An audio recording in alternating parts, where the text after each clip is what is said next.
Halo, apa kabar Wong Kito Galo? Selamat berjumpa kembali dalam program berita seputar Anyus Sumsel. Di saat Anda siap beraktivitas di pagi hari, saya Catherine Ambarini siap menemani Anda dengan berbagai berita dan informasi menarik hari ini, Rabu 16 Februari 2022. Sajian utama hari ini antara lain, minibus hantam motor dan pagar rumah.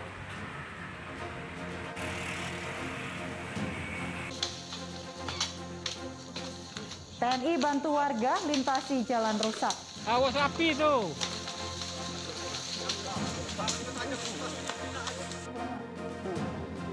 Dan jangan lewatkan Mauna kini bisa tidur dengan nyaman.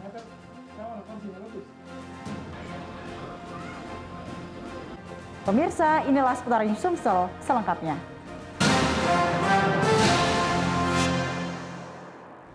Kita awali dengan informasi pertama. Pemirsa, diduga akibat sopir mengantuk, sebuah minibus di Palembang menghantam satu sepeda motor dan pagar rumah warga. Pengendara motor mengalami luka di kepala sehingga dilarikan ke rumah sakit terdekat. Minibus bernomor polisi BG 1091IE ini menabrak pagar rumah warga di Jalan DI Panjaitan, Kelurahan Pelaju Ulu, Kecamatan Pelaju, Palembang, Selasa pagi. Selain menabrak pagar rumah warga, minibus juga menghantam pengendara motor dan kios minyak Pertamini. Pengendara motor telah dilarikan ke rumah sakit terdekat akibat luka serius di kepala. Dugaan sementara kecelakaan terjadi akibat sang sopir mengantuk. Pemilik rumah Mahnisar menyatakan dikejutkan dengan suara keras di depan rumahnya dengan kondisi pagar rumah sudah roboh ditabrak minibus. Sedangkan sopir minibus ikut ke rumah sakit bersama pengendara motor yang mengalami luka di kepala. Jam 12.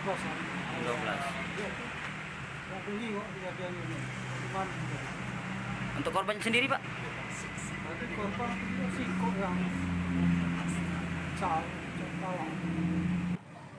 Belum diketahui secara pasti penyebab kecelakaan lalu lintas ini dan masih dalam penyelidikan Satlantas Polrestabes Palembang. Minibus dan sepeda motor telah diamankan unit Laka Polrestabes Palembang. Dari Palembang, Muhammad David, iNews melaporkan. Sementara itu, akses jalan menuju Kecamatan Tanjung Batu, Ogan Ilir kondisinya kini rusak berat. Di sejumlah titik terdapat jalan dengan lubang besar menganga dan digenangi air. Puluhan personil TNI diterjunkan membantu warga melintasi jalan yang rusak ini.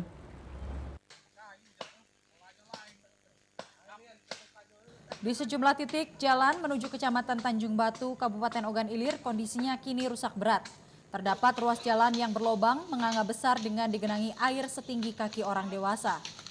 Kerusakan jalan terjadi akibat hujan dengan intensitas cukup tinggi dalam beberapa hari terakhir sehingga menyebabkan jalan sulit untuk dilintasi terutama kendaraan roda 2. Puluhan TNI dari Kodim 0402 dan anggota TNI dari Koramil Tanjung Batu berinisiatif membantu warga melintasi jalan yang rusak berat ini.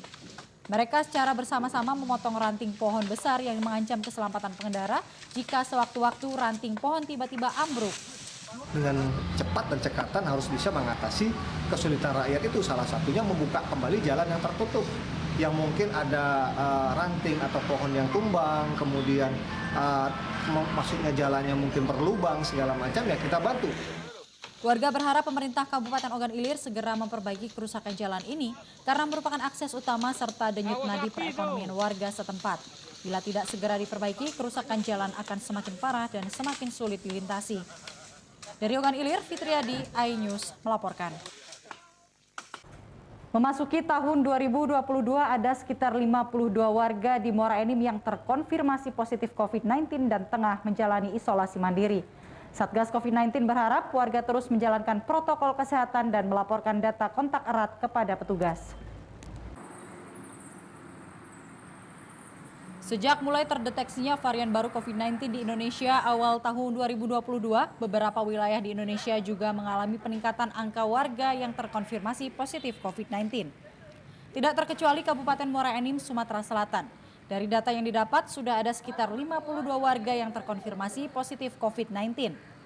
Peningkatan ini sedikit tinggi dibandingkan pada akhir tahun 2021 kemarin. Dari data yang dimiliki Satgas COVID-19, hanya tercatat 8 warga terkonfirmasi positif COVID-19. Bidang Komunikasi Publik Satgas COVID-19 Muara Enim, Ardian Arifanardi, menyatakan pihaknya terus melakukan tracing dan tracking dan treatment terhadap warga yang terkonfirmasi. Pelaksanaan tracing hingga saat ini terus dilakukan, terutama setelah ditemukannya lagi warga yang kembali terkonfirmasi positif COVID-19. Selain itu, sekolah mulai dari tingkat dasar sudah kembali diberlakukan pembelajaran dalam jaringan untuk mencegah semakin banyaknya penyebaran COVID-19 pada anak-anak. Pihaknya juga berharap warga yang terkonfirmasi positif COVID-19 memberikan data kontak erat terhadap orang sekitar agar petugas lebih mudah melakukan tracking hingga bisa meminimalisir penyebaran. Itu terjadi penambahan 18 kasus, sehingga kasus positif aktif kita atau dalam masa perawatan saat ini berjumlah 52 orang. Tapi dari 52 orang ini sebagian besar tanpa gejala. Selain fokus pada tracing terhadap kontak erat warga yang terkonfirmasi, pemerintah Kabupaten Muara Enim juga terus menghimbau masyarakat melakukan vaksinasi bagi yang belum melaksanakan. Saat ini vaksinasi di Muara Enim sudah mencapai sekitar 80%. Dari Muara Enim, Edwin Satria, iNews melaporkan.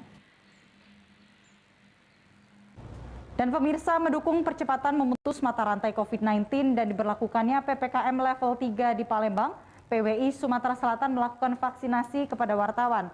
Setidaknya ada sekitar 1.200 wartawan yang terdata di PWI Sumsel sebagai corong informasi kepada masyarakat luas akan divaksinasi booster. Mendukung percepatan memutus mata rantai COVID-19 dan diberlakukannya PPKM level 3 di Palembang, PWI Sumatera Selatan melakukan vaksinasi kepada wartawan di kantor PWI Sumsel, Jalan Supeno nomor 11, Talang Semut, Bukit Kecil, Palembang. PWI Sumsel menggandeng pemerintah Kota Palembang melalui Dinas Kesehatan melakukan vaksinasi kepada wartawan menggunakan vaksin ketiga atau vaksin booster. Di Sumatera Selatan sendiri setidaknya ada sekitar 1.200 wartawan yang terdata di PWI Sumsel sebagai corong informasi kepada masyarakat luas. Dengan dilakukannya vaksinasi ini diharapkan wartawan dapat tenang dan nyaman dalam menjalankan tugas jurnalistiknya dengan tetap menerapkan protokol kesehatan.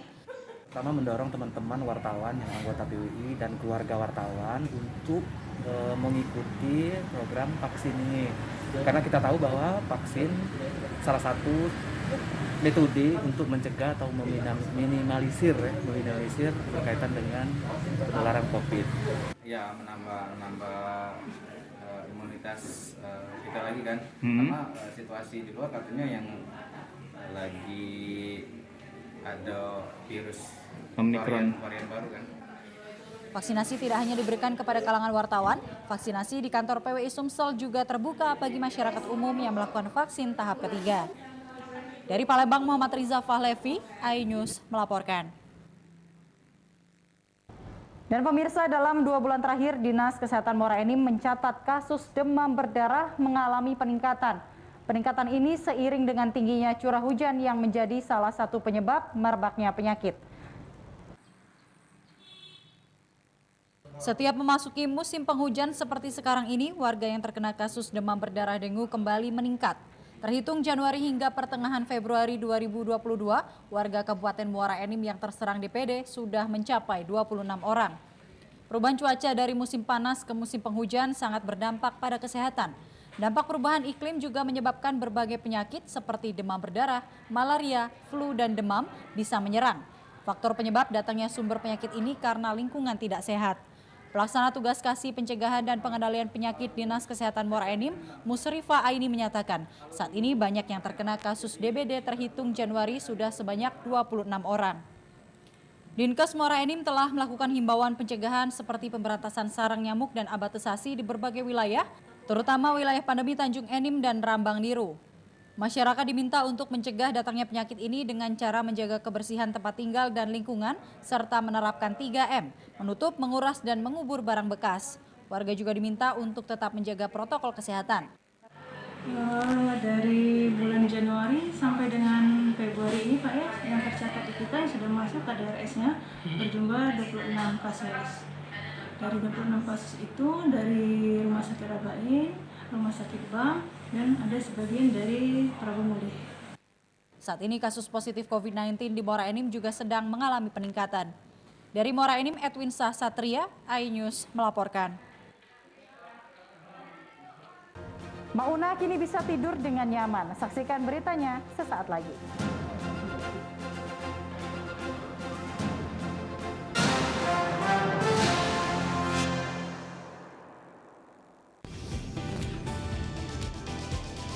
Atika Hasiholan yang lagi seneng banget karena ibunda Ratna Sarumpait akhirnya bebas bersyarat. Kali ini Ruben akan melaporkan oknum yang dianggap menghina Betan dan Thalia Onsu. Digelar di kediaman Jennifer, pasangan ini sampai merogoh kocek ratusan juta rupiah demi menggelar pesta meriah.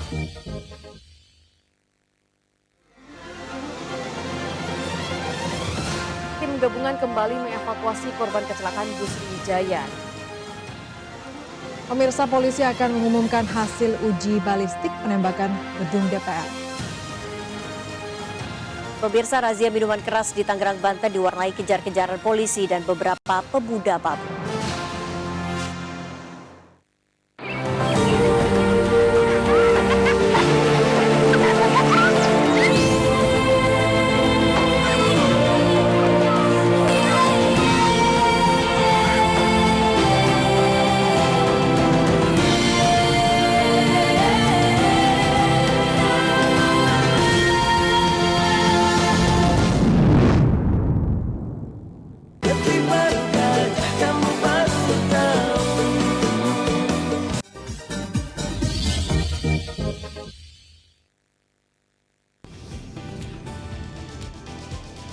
Atika Hasiholan yang lagi seneng banget karena ibunda Ratna Sarumpait akhirnya bebas bersyarat.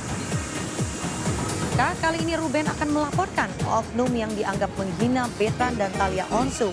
Digelar di kediaman Jennifer, pasangan ini sampai merogoh kocek ratusan juta rupiah demi menggelar pesta meriah.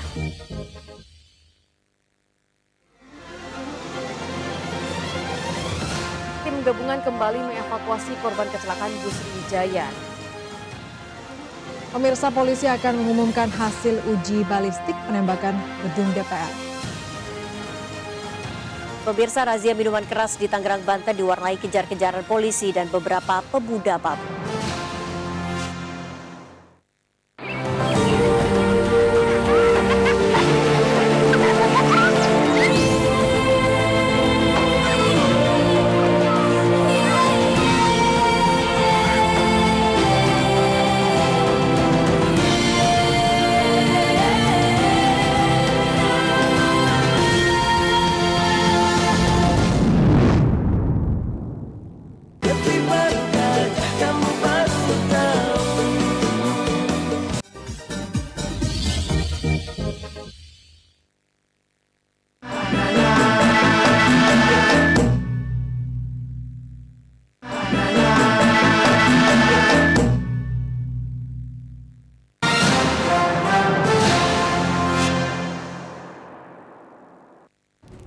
Terima kasih pemirsa, Anda kembali di seputaran News Sumsel.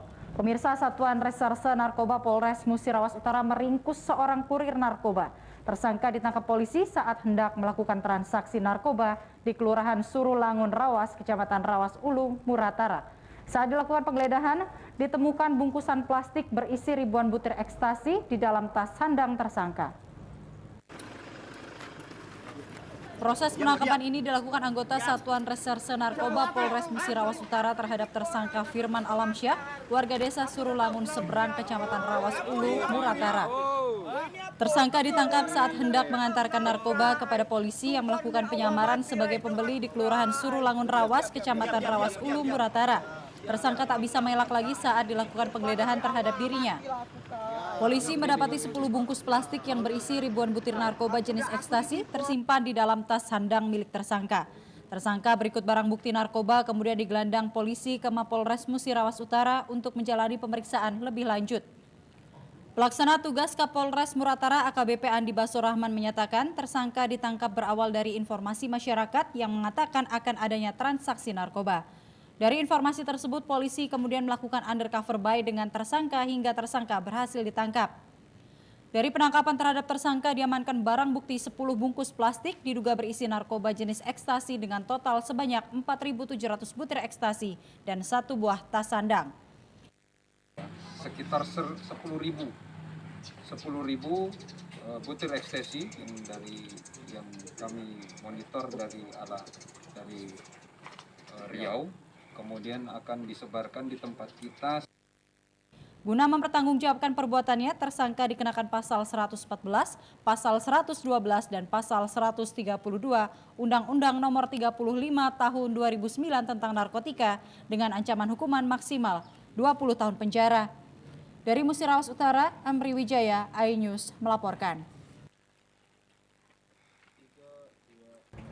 Kita beralih ke informasi selanjutnya, pemirsa. DPD Partai Perindo Kabupaten Ogan Ilir optimis akan meraih kemenangan pada pemilu tahun 2024 mendatang. DPD Partai Perindo Ogan Ilir menargetkan 1 dapil 1 kursi.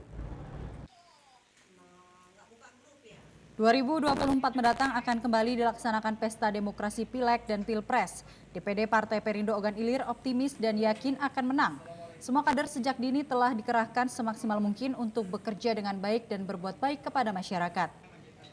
Di bawah pimpinan Haryata Korsani yang saat ini menjabat sebagai wakil rakyat di DPRD Ogan Ilir, dari fraksi Partai Perindo bertekad yaitu dapil 1 kursi pada tahun 2024 mendatang. DPD Partai Perindo Ogan Ilir juga bertekad akan menjadi yang terbaik di antara yang baik. Insya Allah minimal 1 dapil 1 kursi. Tentunya kami berharap 2024 Partai Perindo menjadi partai pemenang, di antara yang baik menjadi yang terbaik. DPD Partai Perindo Ogan Ilir siap berjuang dan memperjuangkan hak rakyat, membangun negeri bersama rakyat agar tercipta kesejahteraan rakyat. Dari Ogan Ilir, Fitriadi, iNews melaporkan. Pemirsa, Gubernur Sumatera Selatan Hermanderu memberikan bantuan dari Presiden Joko Widodo berupa rumah tipe 36 beserta perabotannya di Jalan Takwa Mata Merah, Seputat, Kecamatan Kalidoni, Palembang. Kini Maunah tak perlu lagi tinggal di gubuk reot yang bersatu dengan kandang ayam sebelumnya. Inilah rumah reot ukuran 3x3 di Kampung Seputat, Kelurahan C, Selincah, Palembang yang berpuluh tahun dihuni Maunah dan adiknya. Kini rumah tersebut sudah ditinggalkan setelah ia menerima bantuan Presiden Joko Widodo Senin pagi. Bantuan tersebut diserahkan langsung Gubernur Sumsel Hermanderu. Rumah bertibat 36 didirikan di atas tanah wakaf ukuran 30 x 30 meter dari warga setempat yang berempati atas derita yang dialami Maunah. Cerita Maunah didengar Presiden Joko Widodo dan meminta jajaran Polda dan Pemprov Sumsel untuk segera membangun rumah Maunah. Hanya 2 minggu rumah berdinding beton selesai berkat bahu-membahu kepolisian dan warga setempat. Tak hanya rumah, Maunah juga mendapatkan perabotan rumah tangga. Gubernur Sumsel Hermanderu menyatakan berterima kasih atas hadirnya Maunah mengundang empati banyak pihak termasuk Presiden Joko Widodo. Semua hati kita menjadi tersentuh. Jadi kita berterima kasih juga kepada Maunah ini yang telah menginspirasi kita semua untuk memberikan perhatian lebih terhadap warga-warga kita yang berkebutuhan. Ketua RT setempat Budiman menyatakan Maunah dan adik laki-lakinya, Mang Etet, menempati rumah barunya. Warga juga akan membongkar gubuk Maunah sebelumnya. Rencana kami selaku Ketua RT merencanakan Maunah ini mungkin hari ini, malam ini sudah bisa tidur di sini. Jadi rumahnya lama, insya Allah kita bongkar. Warga sekitar Kampung Seputat juga mendapat berkah menerima bantuan sembako dari Pemprov Sumsel dan Polda Sumatera Selatan. Dari Palembang, Salsabila dan Bambang Irawan, iNews melaporkan. Pemirsa, demikian sajian seputar iNews Sumsel hari ini. Terus saksikan seputar iNews Sumsel setiap Senin hingga Rabu pukul 5.30 pagi waktu Indonesia Barat. Dan bagi Anda yang hendak beraktivitas, selalu terapkan protokol kesehatan untuk memutus penyebaran COVID-19. Saya Catherine Ambarini, sampai jumpa.